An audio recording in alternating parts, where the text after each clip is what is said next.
We are beginning tonight with breaking news in Newfoundland and Labrador. About 9,000 people have been ordered to flee Labrador City as a raging wildfire draws dangerously close.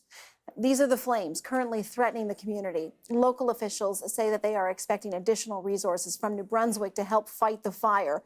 Labrador City is located near the Quebec border in western Labrador. Nearby residents are being told to be ready to leave at a moment's notice, and officials say that the situation is extremely volatile at the moment.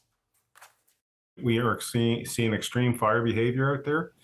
The fire is moving about 50 meters per minute, so it's covering a fair amount of ground quickly. So our team has been there actioning the fire all day long with water bombers, but I got to the point where it's not safe to have the water bombers on it anymore. We're going to throw everything possible at this. We've got a management team meeting right now, coming up with management strategies. We've got additional resources coming in from New Brunswick. We might have to look at other resources as well. We are going to have, considerable aircraft in terms of helicopters and water bombers on this fire. And we're going to protect whatever critical infrastructure that's out there in terms of highways, railways, and nearby, campgrounds. Weather will play a critical role this weekend. Our climate specialist, Darius Madavi, has been keeping track of the forecast in that region for us. Darius, what can you tell us? Well, we are looking at some extreme fire behavior right now, but there may be some relief in the forecast. There's a slight chance of precipitation tonight, and things are looking cooler as we head into next week. But generally speaking, we're going to be watching those winds because that's really important for the fire behavior. And keep in mind, the conditions are very dry at the moment. So when we saw things like lightning passing over these areas, it's just so easy for these types of fires to spark. And so it's just unfortunate that it is so close. And so we've had to have that evacuation order for Labrador City. Things are progressing quickly, and so we're going to keep you updated. But for now, keep in mind that you can take a look at this map to see where that evacuation order is in place, and we'll take a look at the weather conditions that we're expecting as well. We're looking at some possible precipitation, as I mentioned tonight. You can see that on this map here. We do have the potential for some of that to continue into Sunday afternoon and evening as well. But again, one of the big stories is going to be those winds because they are critical for fire behavior. So if we don't get that precipitation tonight, which may help, but it might not be, it certainly won't be enough to put out the fire, but it may not be enough to even dampen the fire behavior all that much. The winds will be our next best bet. If they will stay calm, then that would be really good news. If they are blowing away from the city, which does seem like a real possibility now, then that would also be a great news. Now, the strength of those winds right now are quite high, but they do seem to be coming down over the next few hours. So that's something that we're going to be watching for. Beyond that, we're just going to be looking at those conditions in the forest. As we heard, conditions now, the fire behavior is too extreme for them to be using those water bombers. When those winds do calm, that should change, and they should be able to action the fire with more crews, more resources, and with more types of attack, which will be, I'm sure, welcome news to many who are in the community. Sarah? Okay, Darcy, thank you. For more on how residents are preparing as that fire draws closer, we reached Stacey Hunt in Labrador City, and he takes us through what he and his family are doing to get out safely. Yeah, we're in the process of getting things all packed up. We have an elderly dog that gets quite stressed and pained in the car, so we're trying to hold out for a little while, but we're packing up. Tell me about the evacuation order. I know it was, 4:30 local time, 4:30 p.m. local time. You were told you might need to leave. How long has it been since then that you got the order you got to go? Oh, it wasn't that long after that we got the order, possibly an hour. Wow. That the first messages were sent out and the town council made their announcement. Did you sense it was coming? I understand in your area there's quite a lot of smoke.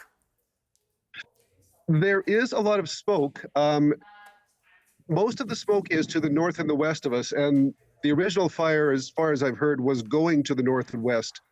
But the wind has dropped a bit, so it seems to be spreading some now. It's all very high smoke. It's not in town very much right now, but it's pretty much blocking out the sky right now. I know your wife's doing the camera. I can see you're obviously looking at something. Is there any way that she can just point the camera so we can see what it is that you're looking at? Sure. Oh, yeah. Oh, wow. Yeah. So you see The that? sun is right behind that.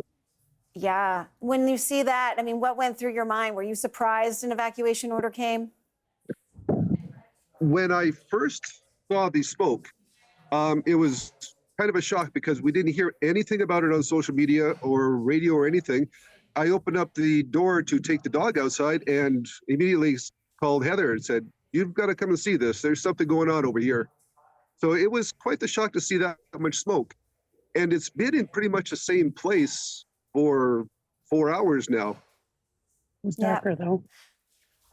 For what I'm reading, it's traveling quite quickly, and they are concerned, especially over the next 24 to 48 hours. So what is your plan here? They've ordered you to evacuate. Where are you going to go? Well, the only place we really can go is towards Happy Valley-Goose Bay. Our concern right now is with, as I said, with our elderly dog, that the line of traffic is moving slower than the fire. So we are trying to wait as long as we can, but eventually we will be heading over to Goose Bay. Yeah. Now, Happy Valley-Goose Bay, though, it's also potentially threatened by wildfire, I understand. True. Very true. So we don't have a lot of options. You seem so calm. As you say, we don't have a lot of options. Exactly. There's really no sense in panicking or anything. We have essentials. We have funds we went and got from the bank. We have food, dog food, cat food. We have clothing and water. We're pretty well prepped. If we can't go anywhere, or if we do, we'll be okay. Okay. And so your car is loaded up already, or is that still to happen? Like, what's your timeline here? Probably within about half an hour, we'll be ready. We'll be leaving. We've got everything packed up. We've just got to make space for the pets. And sorry, the pets, how many? I know you talked about the dog. Yeah, we have one young cat too. Yes, you The can. cat is Not a trouble. not a traveler. No, he does not like the kennel at all. So that's another reason we're trying to hold. Stacey, how concerned are you and your wife for that home that's behind you and for the community that you're evacuating from? When we first moved up here a decade ago, we drove up from New Brunswick along the 389, and the last big fire had just gone through here. And as we were driving up, we saw smoke still coming up from the trees, although the fire was already finished. And it kind of put into our head that this could happen. Like, there's lots of forest around here. These things do happen here. So we are concerned, but not panicked. Well, good that you're not panicked. I mean, a level head is certainly what you need in this circumstance. Stacey, wish you well, and pack up, get going, and definitely stay in touch because we'll be watching this story very closely. Good luck to you. Thank you very much, Sarah. Bye-bye. Stacey Hunt is in Labrador City about to leave a resident who is about to evacuate. Okay, as you just heard, residents of Labrador City are headed to Happy Valley-Goose Bay. That's about a 6-hour drive east, and it is the second time Happy Valley-Goose Bay is welcoming wildfire evacuees. I want to bring in Mayor George Andrews. He joins us now from Happy Valley-Goose Bay. Thank you so much, Mayor, for your time. Oh, you're more than welcome. Good evening. Good evening. So residents from Labrador City are going to be seeking refuge in your city. This is the second time you've welcomed wildfire evacuees. What do you want to tell them? We are a community of about similar population, about 8,000 people. We're preparing to welcome them with open arms. We'll do the absolute best that we can. We have some excellent community partners. We have some excellent resources here that the Emergency Operations Center is just planning right now in the room behind me over my right shoulder.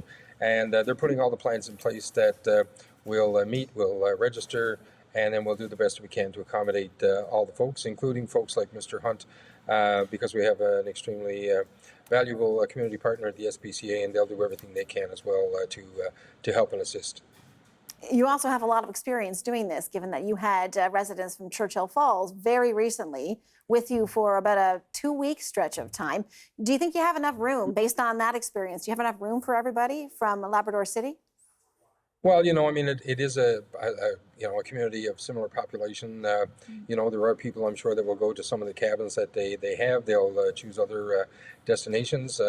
Unfortunately, we live in Labrador, and there's not a lot of opportunity and not a lot of things you can do. There's Labrador City and Wabush to the west. We have a small community of Churchill Falls, as you've mentioned, in the central part, and then it's our community. So, there are not a lot of choices. We have, I guess, over the last couple of months had to invoke our emergency operations plan 3 times now. This is the 3rd time.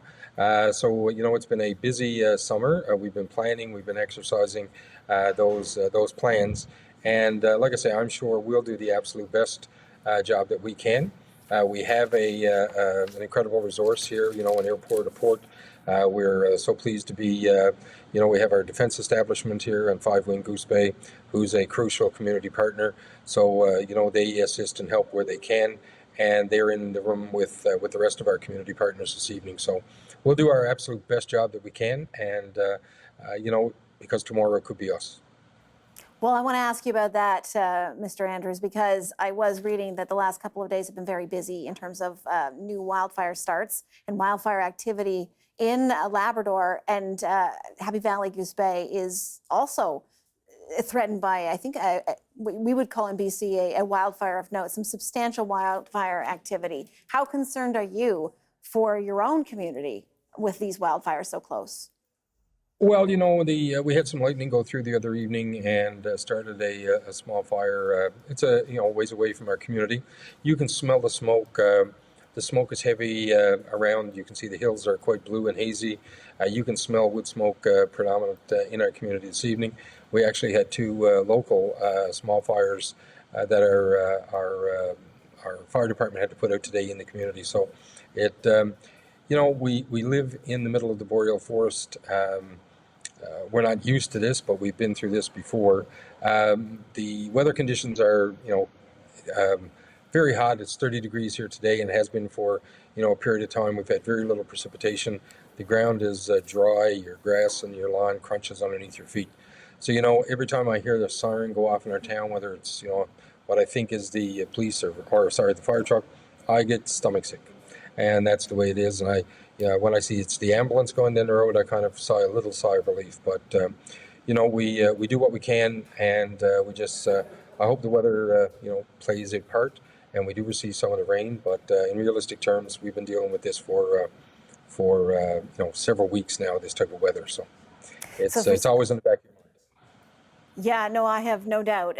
For several weeks now, I'm sure you've contemplated where everyone would go from your community, should that be necessary. I was looking at a map, and there'll be people in the country who don't understand the makeup of Labrador, but Labrador City is 6 hours away from you. There's no other way in the opposite direction that people could be going, or is it because of fire that they can't? Yeah, so if you look at the road system, so you have Labrador City and Wabush. To the west of that, you'll eventually end up in Baie-Comeau in Quebec.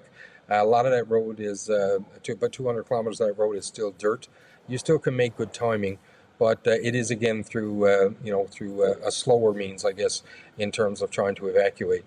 The way east, you have that small community in Churchill Falls, and then you have us, and then down towards the south, you have some of the coastal communities. So there's not a lot of choice. The decision to come east, I think, is the best decision, just simply because the road structure is better, and at the end of the day, you have a better transportation link to evacuate folks. So that's what's been put in place. So yeah, there's not a lot of choices.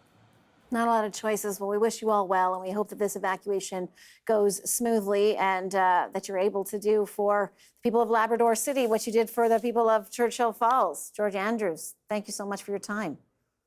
Thank you, and good evening.